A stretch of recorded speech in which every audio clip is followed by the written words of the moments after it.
teologis, sangat metodis. Sehingga kita menghambat karya Tuhan. Padahal Tuhan itu berkarya tidak bisa dibatasi. Karena Dia Allah yang maha kuasa.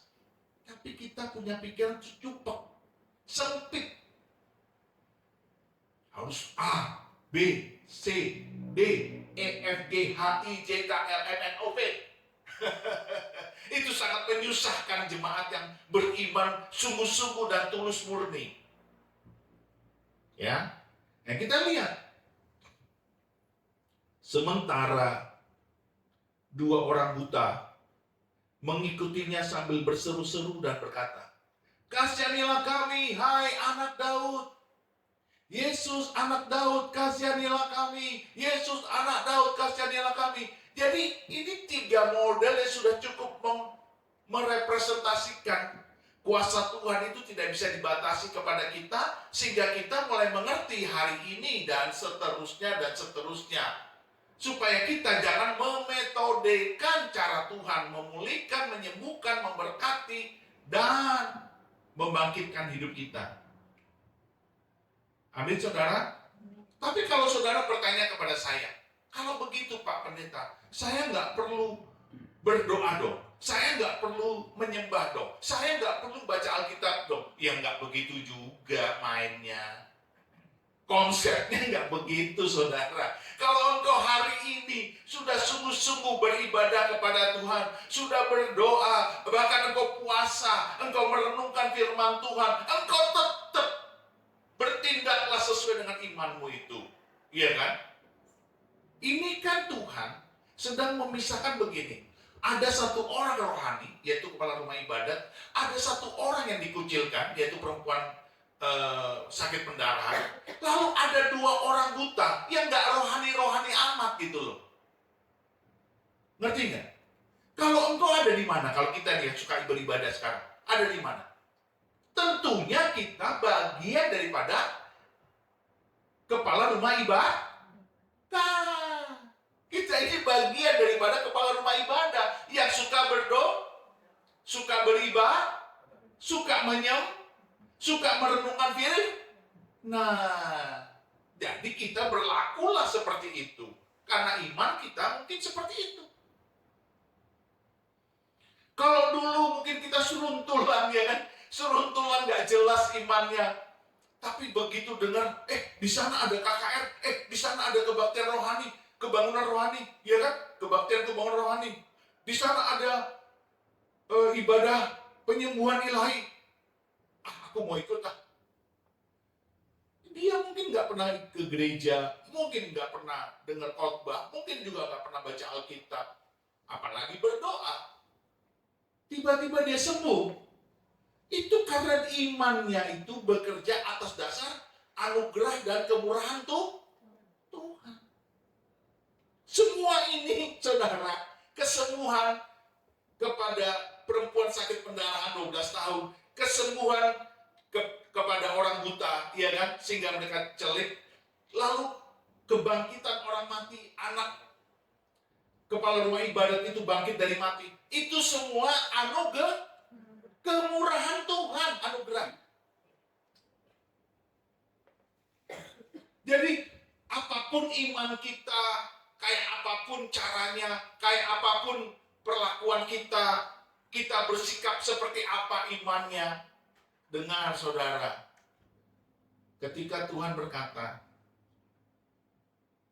jika engkau punya iman sebesar biji sesawi, dan engkau berkata kepada gunung ini beranjaklah, maka dia akan beranjak. Saya mau tanya, siapa yang hebat? Dengan iman sebesar biji sesawi, memindahkan gunung, siapa yang hebat? Saudara yang beriman? Bukan. Yang hebat itu siapa? Tuhan Yesus. Yang melakukan itu siapa? Tuhan. Tuhan yang melakukan itu. Karena dia penuh kasih dan kebaikan. Karena dia murah hati. Jadi dia itu cuma butuh, kamu ada iman gak? Imanmu pun biar kecil sebesar biji sesawi, itu pun oke buat aku gerakkan kemurahan hatiku. Karena aku ini penuh kasih dan belas kasihan. Jadi cara Tuhan melihat si kepala rumah ibadat menyembah, dia terima, amin. Tuhan melihat perempuan itu menjamah jubahnya, dia terima, amin. Lalu Tuhan melihat dua orang buta teriak-teriak bising di belakangnya, Yesus anak Daud kasihanilah aku, hai Yesus anak Daud kasihanilah kami. Tuhan tetap terima. Ayo, mulai sekarang sudah tidak mulai menghakimi toh. Nanti kalau nuntut orang sakit ke KKN, beriman ya, beriman. Udah. Kalau dia sudah mau datang ke KKN, berarti dia sudah ada iman itu. Tinggal sekarang dia bagaimana? Kalau dia bilang di situ, aku mau peluk hamba Tuhan itu, maka aku akan sembuh. Ya biarin aja, gak usah ditahan, gak usah dihambat. Aku mau mau pegang bajunya hamba Tuhan itu, ya silakan saja. Ada lagi yang bawa air kan? Pak Pendeta tolong doakan air ini. Biarkan saja. Mungkin memang dengan begitu dia bisa sembuh dengan minum itu. Amin. Iman orang gak bisa kita halangi. Karena kemurahan Tuhanlah yang berkuasa. Amin. Kuasa inilah yang harus kita mengerti hari-hari ini. Berhentilah kita tuh menjadi penghakim yang hebat dan luar biasa. Cukup Tuhan kita yang hebat dan luar biasa. Amin. Kita adalah orang-orang rendah hati akhir zaman. Oke. Nah sekarang siapa di antara kita di sini yang sedang membutuhkan sesuatu? Masa depan cerah, ya kan? Membutuhkan cuan, ya kan? Karirnya hebat, lalu cuannya kan mengalir. Siapa yang membutuhkan itu?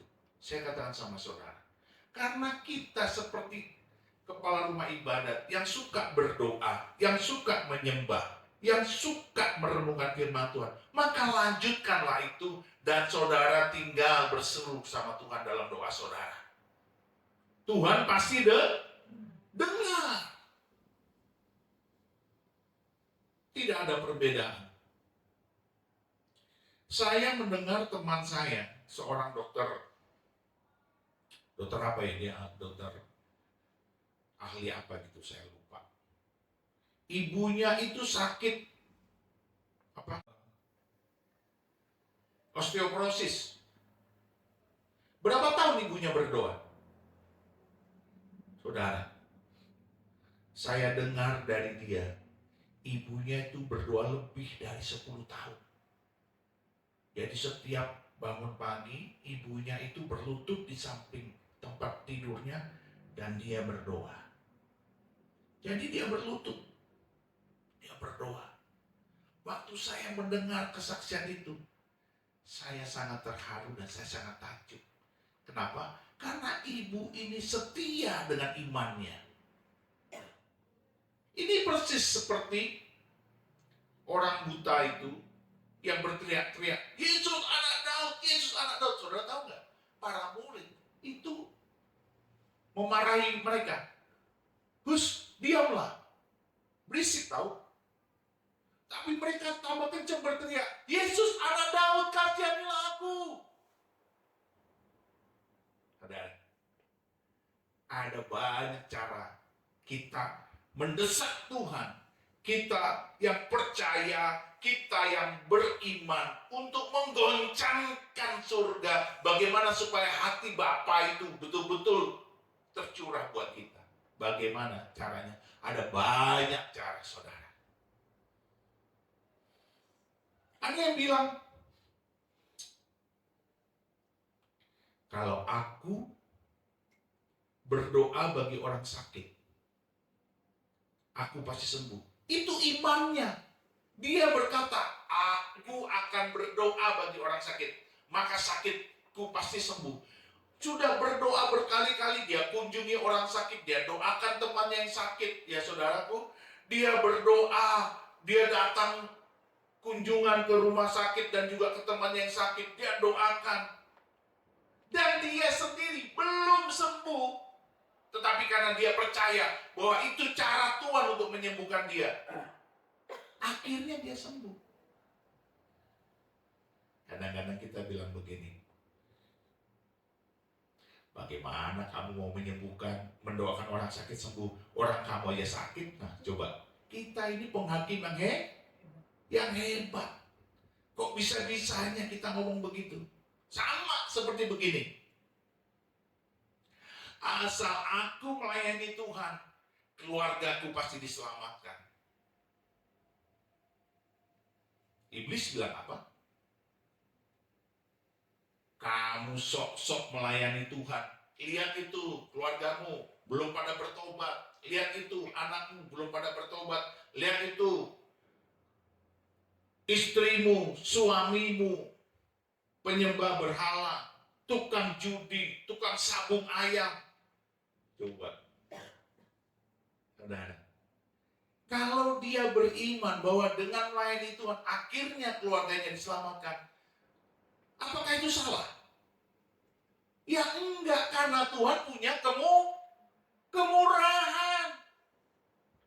Sementara dia terus melayani Tuhan, dia terus menjangkau jiwa-jiwa, dia juga melayani keluarganya dalam doa. Mungkin sudah capek dengan kata-kata, ya kan? Sudah capek dengan mulut yang berbusa-busa menginjili, ya kan? Akhirnya dia cuma berdoa saja di dalam hati, di kamar doanya sendiri. Tetapi dia terus aktif melayani Tuhan.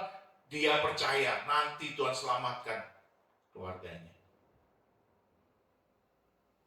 Amin. Nah itu terjadi pada saya. Waktu saya bertobat lahir baru, saudaraku, saya aktif melayani Tuhan, menjangkau jiwa-jiwa. Sementara suara iblis bilang apa? Alah, keluargamu aja belum bertobat, keluargamu saja belum lahir baru, keluargamu aja masih A, B, C, D, E, F, G. Ya sebutlah semua dosa-dosa. Iblis kan begitu, paling gampang sebutin kesalahan-kesalahan kita. Tapi saya tetap melayani. Walaupun saya sempat ciut tuh pertama-tama dengar gitu. Tapi rupanya ada suara Tuhan. Berlarilah. Saya layani terus, berlari, bekerja terus. Sekarang saya ini orang yang sangat bahagia. Kenapa? Karena keluarga saya semuanya sudah bertobat. Jadi jangan jadi penghalang. Mau kepala rumah ibadat sujud menyembah kepada Yesus supaya anaknya yang mati dibangkitkan. Mau perempuan sakit pendarahan 12 tahun dengan berkata dalam hati, asal ku jamah jubahnya, aku sembuh. Mau seperti orang buta yang berteriak-teriak, Yesus anak Daud kasihanilah aku. Semuanya karena Tuhan baik. Kemurahannya mengalir. Tidak terbatasi oleh cara kita berpikir. Karena iman kita itu adalah suara Roh Kudus yang bergerak di dalam hati, yang berkata, sujud, sembah. Dia berkata begitu kepada kepala rumah ibadat. Maka kepala rumah ibadat itu sujud menyembah. Lalu Roh Kudus bilang kepada perempuan sakit pendarahan, jamah jubahnya, kau sembuh. Dia jamah jubahnya. Lalu Roh Kudus berbicara lagi kepada dua orang buta itu. Teriak-teriaklah kau, teriak kau. Buktikan imanmu. Dia teriak, Yesus anak Daud. Nah, coba saudara, semuanya itu karena Tuhan. Sudah berhenti menghakimi? Amin. Jadi jangan metodis ya, jangan pakai metode. Yang penting engkau dengar-dengaran akan firman Tuhan. Nanti dia akan berbicara kepadamu dan hatimu akan bangkit untuk beriman. Mari kita bangkit berdiri.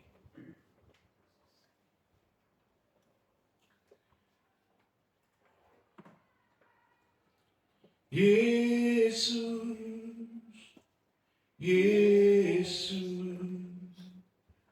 kau berarti bagiku. Oh Yesus,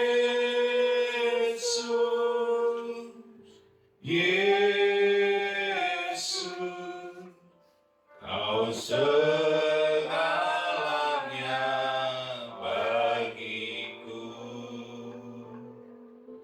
Kini saatnya saudara kita berdoa masing-masing kepada Tuhan. Apa yang kau minta hari ini? Engkau minta pekerjaankah? Engkau minta kesehatankah? Engkau minta kesembuhankah? Engkau minta karir yang lebih baikkah? Mari berdoa masing-masing. Bapa, di dalam nama Tuhan Yesus, Engkau lihat anak-anak-Mu yang sedang merindukan karir yang lebih baik, masa depan yang lebih baik. Anak-anak-Mu yang sedang membutuhkan pekerjaan, yang membutuhkan hari depan yang penuh harapan. Tuhan, kasihanilah kami, jamahlah kami, jawablah iman kerinduan kami, supaya hidup kami lebih baik.